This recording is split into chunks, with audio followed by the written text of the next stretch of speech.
So here we are, another day of adventures. Today, yet again, we're up on the mountain, and and this has been what we're going to do today. Is we've tried several times to get this done.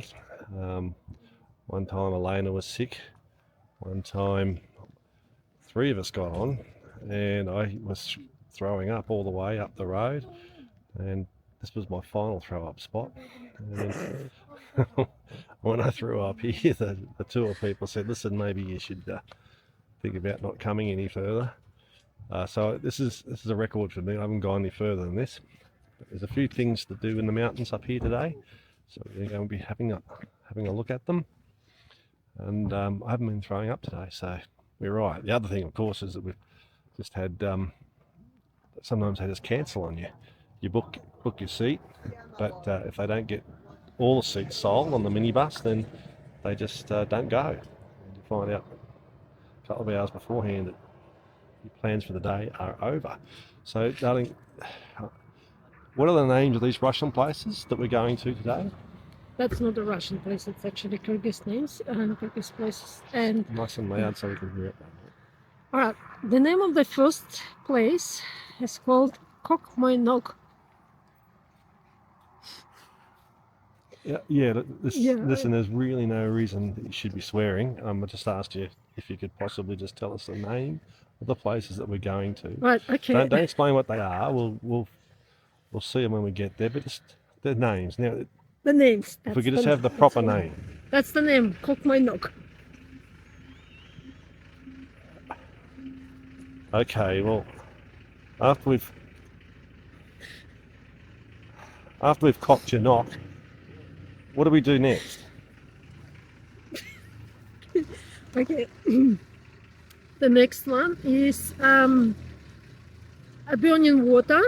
And the reason for that is because the water comes from the underground with a little bit of gases. So when you put the match to it, and so after we've cocked our knock, we're going to go to a lake. We are going to the lake, which is called Ara-kol. And that lake is getting frozen. Anyway, we'll see when we get there. So, okay, so Ara-kol, what's the burning water? Burning water. Then Ara-kol. What's its name? I don't know what's the name. It doesn't have a name. It's just, well, we'll give it a name. And the last place called Ara-kol water reserve. Ara-kol. All right. Yeah. Well, that's what we're doing. This is like off to Kok Moynok.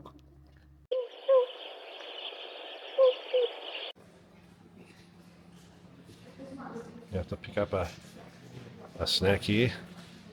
Whether you're hungry or not, this is your only chance to go to the toilet. I wouldn't take the camera into the toilet. It's pretty hair raising, but anyone that's travelled to Asia and knows what an Asian toilet is, that's what you have. But inside here looks all sort of reasonable. Elena's over there buying a few things, but with my throw-up history, I suggest I don't really want to eat anything. I'm just going to be careful this time. I've got to get back all in one piece. So, yeah, this is what it's like inside.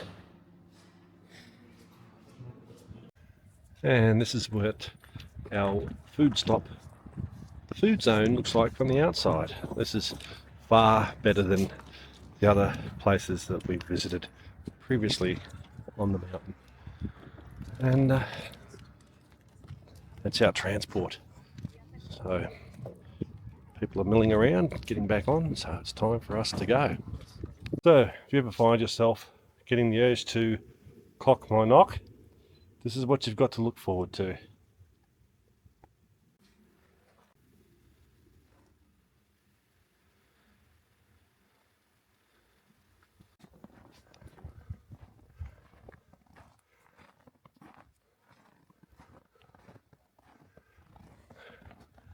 So now I'm just taking a video of people taking photos of each other.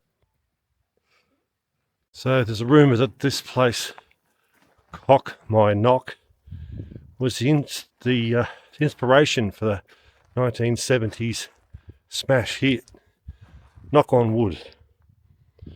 They just English-fied the name. Now, the longer I walk through here, the more it reminds me of one of those cowboy movies. I remember there was one in particular where the bad guys would find the hole in the wall and hide in there. That's not a bad guy, that's our guide. You can tell by the smile. But anyway, he's a bit worried I'm lagging behind, so I'm going to pick up the pace and cut out some of the video. Hang on.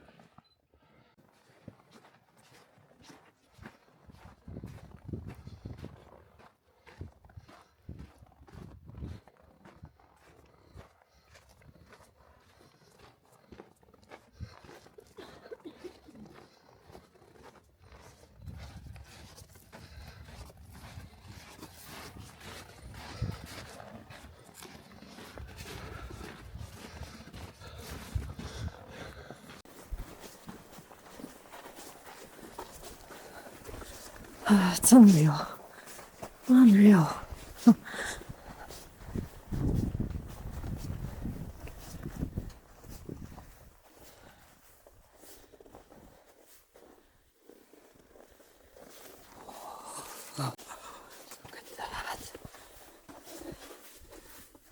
Now, in this area, we are in some very high rocky mountains, but this land formation here is at Kok Moynok is definitely different. It's not rocky at all. It's sort of gravelly, which suggests to me that it's mud sediment, and that at some point in time all of this was indeed under the sea or under a lake. Perhaps when the mountains were pushed up, the Rocky Mountains were pushed up, perhaps this became elevated at the same time and took it out of the depth of the waters. But see in the distance you can see how high the mountains are, the Rocky Mountains.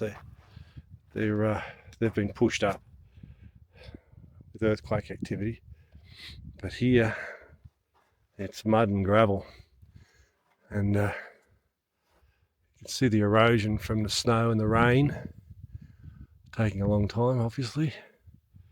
But yeah, I'm not a geologist, but that's what I'm guessing is the story here.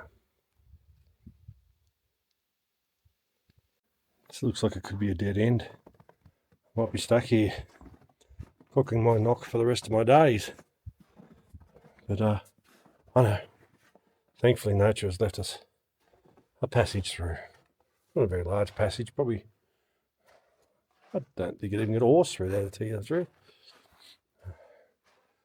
And I'm lucky I cut back on the hamburgers when I did, otherwise I was in danger of not being able to fit through there. But anyway, I carry on.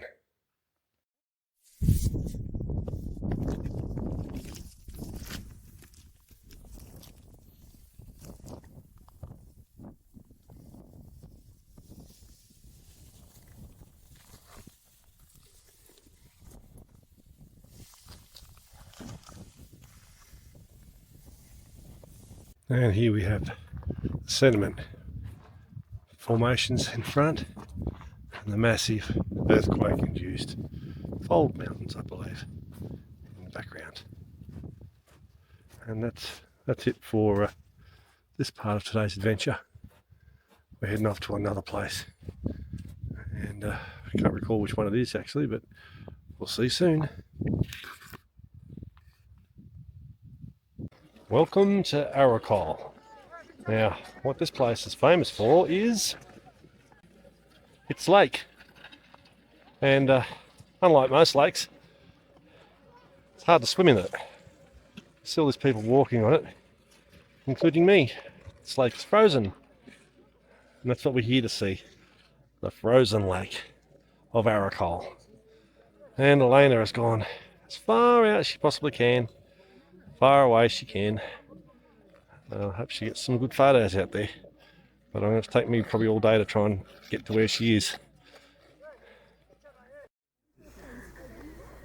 And here's the Ara-Kol, a frozen lake. I'm walking on it right now. Oh, cool.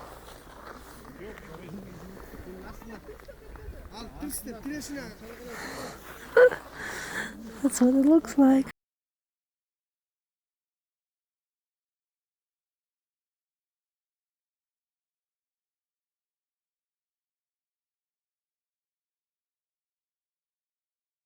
So I just put my foot on that blue ice part, and it is slippery as. It's so slippery. There's no way I'm going to be able to walk on that without slipping over.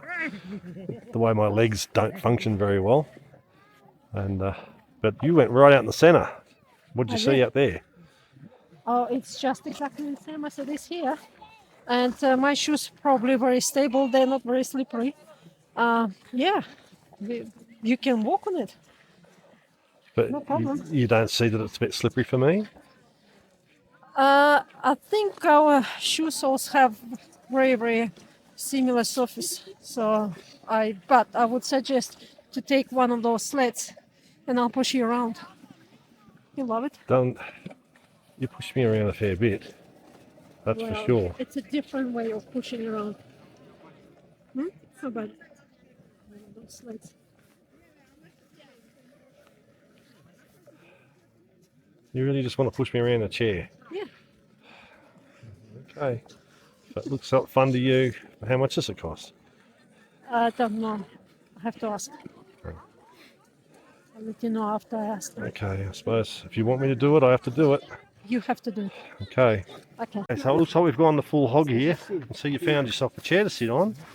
But what's this you're putting on your feet? Вот это удобно вообще. Нормально. Кожа. Oh. Well, that's ice skating. Then the chair is for you. Спасибо. Okay, so can't get up, eh? All right. Не надо. Чё? He's telling me what he's saying. So this is what she's organised. She's using the chair to keep herself upright, and she's going to put me in it. It's good practice for when she pushes me around the wheelchair. Same sort of thing, only no wheels. It turns out I'm a little bit heavier than what she thought, so it's taken a while to get me out on the ice, but now we're on the slippery bit. Whoa, poor little fella. You all right there, mate? They're pretty tough here.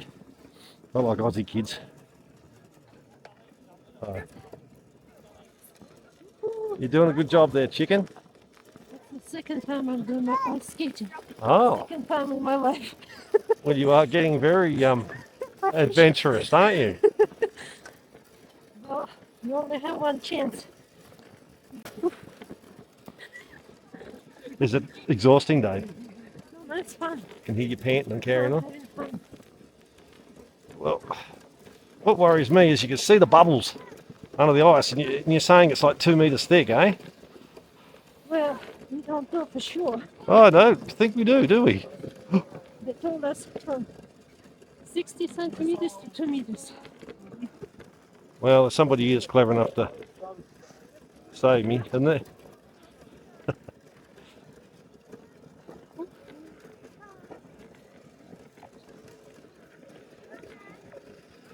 All right. I thought I'd be a little bit quicker than that.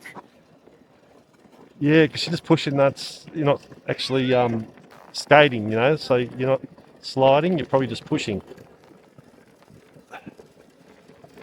But, oh man, those mountains in the background there, it's phenomenal, isn't it? Somebody's been right across. Oh, I can see the surface. Can you see that crack? Babe, Yes, I did. Shit. are you fucking because you're worried about that? How about we go head back? You should go back. Okay, head back, babe.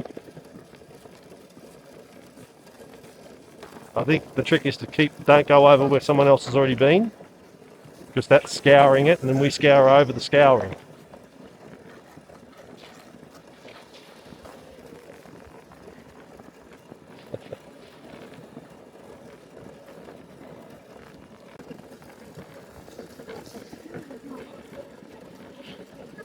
And that bloke actually said, the tour guide said, oh, it's not slippery, eh? Well, that's slippery for me. trying to get you in the shot. Difficult. That sounds like it's exhausting you too, babe. Is it? I think I'm done. You've had enough? Yes. That was enough fun? Yes. Oh, good girl. Thank you. Well, I thoroughly enjoyed that, darling. That was Thank you. wonderful. Only for half an hour. Get up. Get up. No, don't push me, darling. No, I can skate from here. All right, so that's our adventure. Well, I think I was getting a little bit worried that we heard that the cracking ice noise, and even though they said there have never been anyone go under the ice, I'm worried that we can be the first people. Well, we're always the first, aren't we, darling? Even at the Olympic Stadium, I was first. Yes, you were. So You were. I don't think they realise that when they say nobody's done it, they don't know who they're talking to. Like really, like.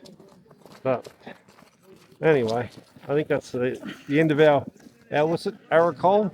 Ara-Kol without the K. Ara-Kol, yes. It's Frozen Lake Frozen adventure. Lake. So we've done it. Apparently, I'll never Tick see in the box. Apparently, I'll never see another frozen lake ever in my life. No, not in Kyrgyzstan. Not in Kyrgyzstan. Oh, you've changed it, yeah. Okay. All right then. Then that's the end of this adventure. We'll see you when we get to the next place. Hey, darling, do you know how to catch a polar bear? No, I don't. Well, what you do is you go out in the ice like that lake, and you cut a big round hole in the ice, and you throw a lot of bait in there. Yeah, they got really good sense of smell, so any polar bears for miles will smell it. And then you just sit and you wait, and then when a polar bear comes in and jumps in that hole you've made, you jump up from behind and kick him in the ice hole. Okay, good to know. Learn something new every day.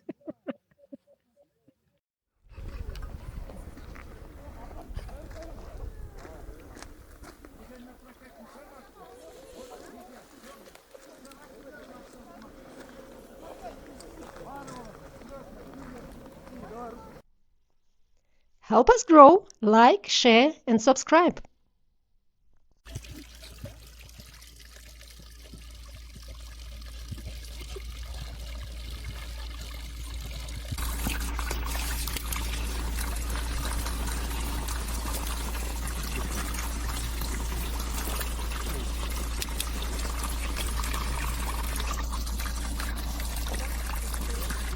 Снять, что она очень быстро ходит. Можно снять. Вот так, да?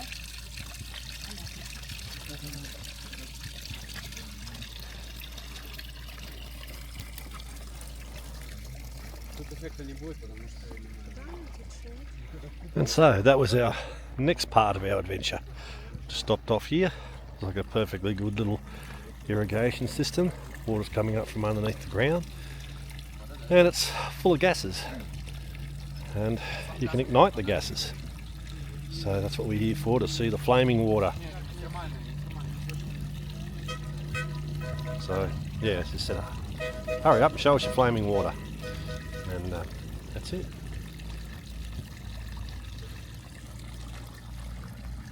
Back to the bus.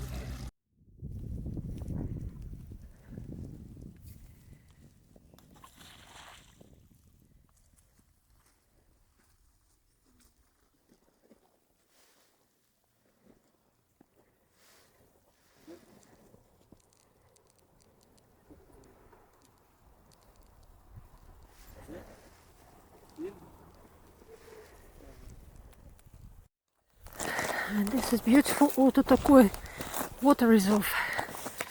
Have a look. That's gorgeous.